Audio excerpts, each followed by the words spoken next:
Good afternoon and welcome.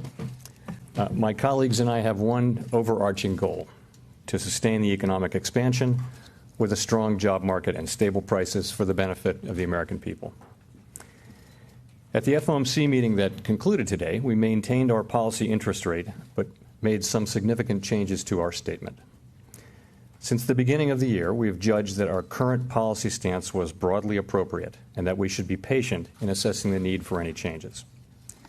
In light of increased uncertainties and muted inflation pressures, we now emphasize that the committee will closely monitor the implications of incoming information for the economic outlook and will act as appropriate to sustain the expansion with a strong labor market and inflation near its 2% objective. I'd like to take a step back and review how the changing economic and financial picture brings us to today's decision. So far this year, the economy has performed reasonably well, with solid fundamentals supporting continued growth and strong employment. Inflation has been running somewhat below our objective, but we've expected it to pick up, supported by solid growth and a strong job market. Along with this favorable picture, we've been mindful of some ongoing cross-currents, including trade developments and concerns about global growth. At the time of our last FOMC meeting, which ended on May 1, there was tentative evidence that these cross-currents were moderating.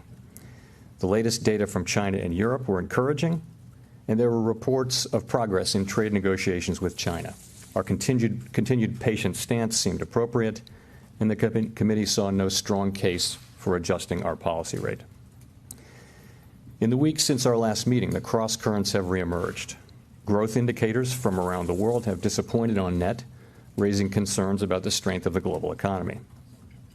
Apparent progress on trade turned to greater uncertainty, and our contacts in business and agriculture report heightened concerns over trade developments.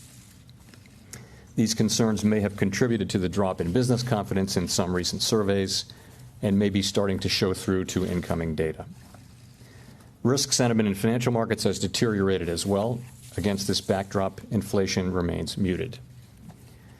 While the baseline outlook remains favorable, the question is whether these uncertainties will continue to weigh on the outlook and thus call for additional monetary policy accommodation. Many FOMC participants now see that the case for somewhat more accommodative policy has strengthened. Let me explain the basis for this judgment, starting with the outlook for jobs and growth. Participants see unemployment remaining low this year and next. Monthly job gains in May were lower than expected, however, and in light of recent developments, this bears watching. Still, many labor market indicators remain strong. Community, business, and labor leaders all tell us that the prospects for job seekers have seldom been better, and that this is true even for those who have traditionally struggled to find work. Wages are rising, and this is particularly so for lower-paying jobs. Committee participants' growth projections from 2019 are little revised from March, with a central tendency of 2 to 2.2%, just above their estimates of longer-run normal growth. The growth projections for the year as a whole mask some important details about the composition of growth. Annual growth will be boosted by the surprisingly strong first quarter, which had just been reported at the time of the May FOMC meeting.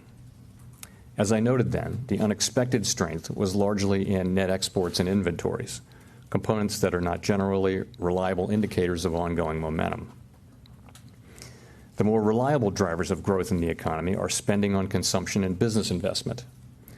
While consumption was weak in the first quarter, incoming data show that it has bounced back and is now running at a solid pace. In contrast, the limited evidence available at this time suggests that growth in business fixed income has slowed in the second quarter. Moreover, manufacturing production has posted declines so far this year. Thus, while the baseline outlook remains favorable, many FOMC participants cited the investment picture and weaker business sentiment and the cross-currents I mentioned earlier as supporting their judgment that the risk of less favorable outcomes has risen.